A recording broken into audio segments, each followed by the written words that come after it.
Round 2 Wrestling is back. I am SlimmDa KID, and this is podcast number 4 here on the 25th of January. We have quite a bit to go over, so we will dive right in and get this show started. Starting off with our rumors section of Round 2 Wrestling. Sources say Vince McMahon views Finn Balor as roster filler and as a high spot guy who doesn't sell box office matches. It is also well known that Vince McMahon does not like Finn Balor and did not like the idea of any sort of title being put on him at any sort of time. This is a mixed bag of rumors and or news. Vince McMahon has pulled this kind of stunt with many different wrestlers at many different times, only for nothing to actually happen. So this could just be a way of the industry getting under Finn Balor's skin and maybe pushing him to a new height. Or the sources could be true in that Vince McMahon really does view Finn Balor as roster filler, and if that's the case, he will never see anything higher than a mid-card spot at best.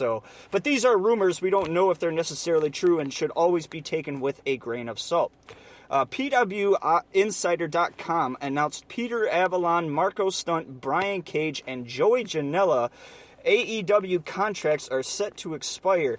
None of these guys have been re-signed as of this broadcast. However, I would think at least one of them, probably Brian Cage, would be re-signed to a long-term contract. However, this past weekend, Brian Cage made a surprise appearance at a indie pay-per-view, and the reception was quite good. Now, whether or not AEW will learn to utilize Brian Cage in a different manner other than Team Taz and an FTW championship is yet to be seen.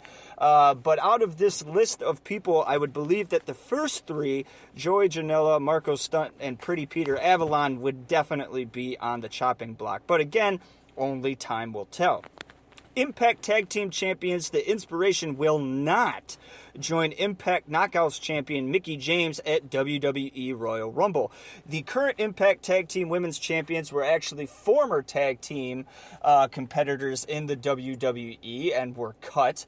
And the WWE Women's Royal Rumble has extended their hand to several former WWE competitors, including those who work with Impact. It is no surprise that the tag champions from Impact turned down this offer, but to have Mickie James accept it, who is again also a former WWE women's competitor, is sort of surprising. Is this WWE's way of saying we will open the forbidden door, but only to Impact and Ring of Honor? Who knows? What will be known is who will be fighting at the Women's Royal Rumble. Almost the entire field has been set with a few surprises here or there. We will try to keep up on this as much as possible with the Royal Rumble coming up here in the next week or so. Ronda Rousey is back in training, and it is not a matter of if she will return to a WWE ring, but when she will return. Sources close to Ronda Rousey and the people that gave me this information seem to indicate that a WrestleMania-type match might be in the books for Rousey. Whether or not that be a title shot or something a little less Champion-y is yet to be seen. Ronda Rousey was okay the first time around. It was kind of well known that she didn't really enjoy her entire tenure with WWE, but time heals all wounds, and apparently Rousey is ready to make another go of it. Whether or not it'll be more serious this time and a bit more successful has yet to be seen. All right, we will move on to the results part of our broadcast. There were a couple things that happened this past week and weekend, and we will dive over some of the highlights of that real quickly. Ring of Honor World Champion Jonathan Gresham defeated Steve Macklin to retain his World Championship title last Thursday, the 20th. MLW Middleweight title will be fought at MLW Blood and Thunder. This was fought and defended by champion Tajiri, a former ECW and WWE wrestler. He took on Bandito and Myron Reed for the middleweight title, and he lost. Myron Reed was able to defeat champion Tajiri and challenger Bandito for his third title reign. So congratulations to Myron Reed. We hope that your middleweight title reign is long and prosperous. Jon Moxley retained the GCW World title against Homicide at GCW The World this past weekend. This was a well-received pay-per-view. I haven't seen any of the matches from said pay-per-view, but a lot of good things were said across the board on many websites and many rumor pages. So if you have the opportunity or the chance to go back and buy this pay-per-view or view this pay-per-view in any sort of way, it seems to be well worth your time. Speaking of GCW, at that particular pay-per-view, GCW The World, Nick Gage and Matt Tremont defeated the Briscoes to capture the GCW Tag Team titles. This was the main event in a pretty loaded card. However, the main event was cut short, and the reasons for this are fuzzy at best. I've heard a couple different things from a couple different people and a couple different sources. Really hard to say what's true and what is not true, but what is true is that Nick Gage and Matt Tremont are the GCW Tag Team Champions. All right, moving on to the rankings part of our show. We finally have the men's, women's, and tag team rankings from AEW. They are the only ones that I know of to date that actually put the wins and losses out there for the public to see.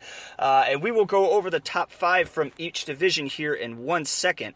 I will say that these rankings are as of January 19th, and several of these guys either lost last week or won last week, so they may not be the number that they are this week once the rankings come out tomorrow morning / early afternoon. So, kicking off with the men's section, our number 1 ranked wrestler in AEW is Adam Cole, sitting at 3-0, followed closely by Dante Martin at 4-0. Andrade El Idolo sits at number 3 with a 2-0 record. Orange Cassidy comes in at number 4 with 1 win, 0 losses. And Powerhouse Hobbs once again makes his way back into the top 5, coming in at number 5 at 3-1. The women's division is a little bit tighter and a little bit closer. Thunder Rosa is your number 1 women's contender right now with a record of 1-0. Anna Jay at the time of these rankings being released was 2-0. Red Velvet was also 2-0, coming in at number 3. Coming out at number 4 in the women's division Tay Conti at 1-0, and Legit Layla Hirsch rounds out number 5 at 1-0. Moving on to the tag team rankings, the Acclaimed were number 1 as of January 19th, coming in at 3-0. Gun Club 2-0, coming in at number 2. FTR 1-0 at number 3. The Varsity Blondes also 1-0, coming in at number 4, and Private Party rounding out the top 5 at 1-0. Most of these rankings are inaccurate. Well, again, we apologize, but we can only give you what AEW gives us via their rankings website. Most of these women and men had a match on either Rampage or Dynamite last week, so not all of these are completely accurate, but it's as accurate as we can get them. All right, the next aspect of our show is the news of the World Pro Wrestling world coming at you on Round 2 Wrestling. Sami Zayn signs a multi-year extension with WWE. He's the current number 1 contender for the IC title and a former IC champion. This is a good move by WWE. Sami Zayn has proven to be very beneficial and popular over the last couple of years. Lio Rush's AEW contract will expire February 14th. He will did appear this weekend at GCW The World in a brass ring ladder match. However, he was pushed from that ladder match to a different match because of health and safety protocols for that particular wrestler. Lio Rush has already also put out on several social accounts that he is available for immediate immediate booking following his release from AEW. This saddens me a bit. I'm a newcomer to Lio Rush, but the very few times that I have seen him on AEW, Dynamite, or Rampage have been exquisite. This is a great wrestler, and anybody, any organization, any promotion would be lucky to have this guy. He's worthy of wearing some sort of title and is more than capable of carrying himself either on the mic or in the ring. We wish the best to Lio Rush and hope to see him at least one, maybe two more times somewhere here in AEW.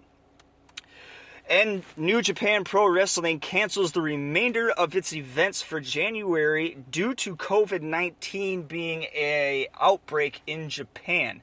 They have not canceled anything past January, and we can only hope that the wrestlers and the organization are taking the necessary precautions to keep everybody safe and to keep the promotion going forward come February.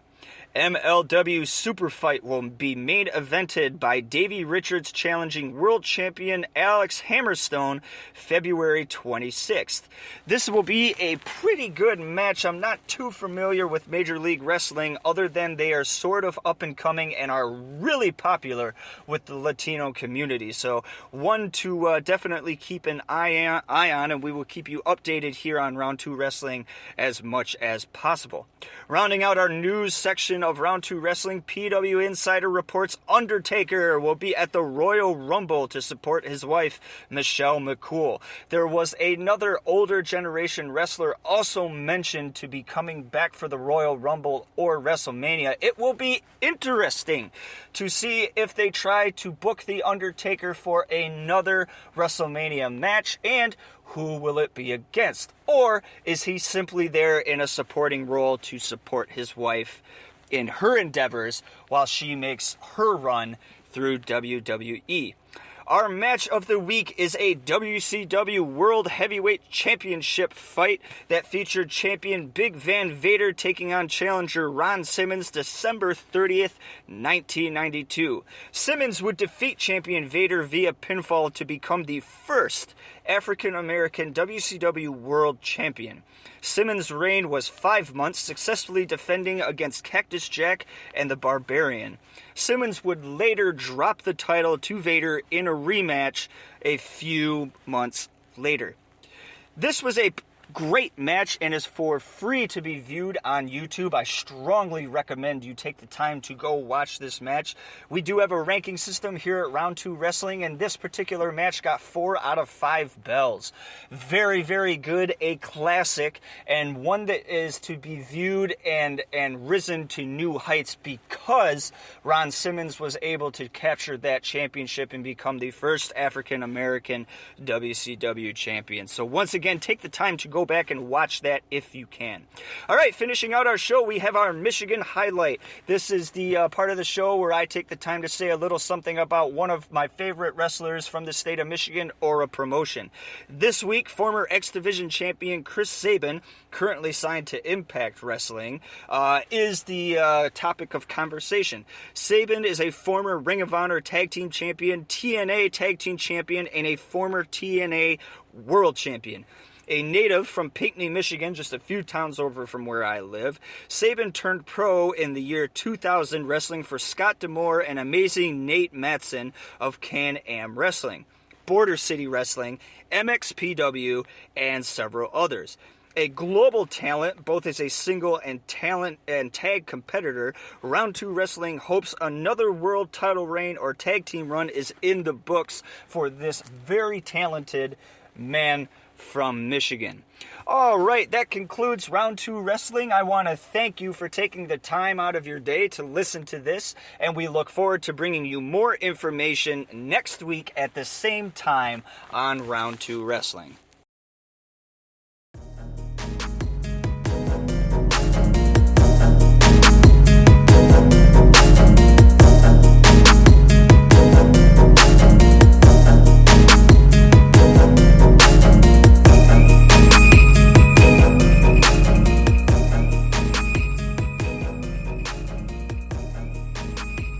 This has been Round 2 Wrestling, brought to you by SlimmDa KID and Spreaker.com.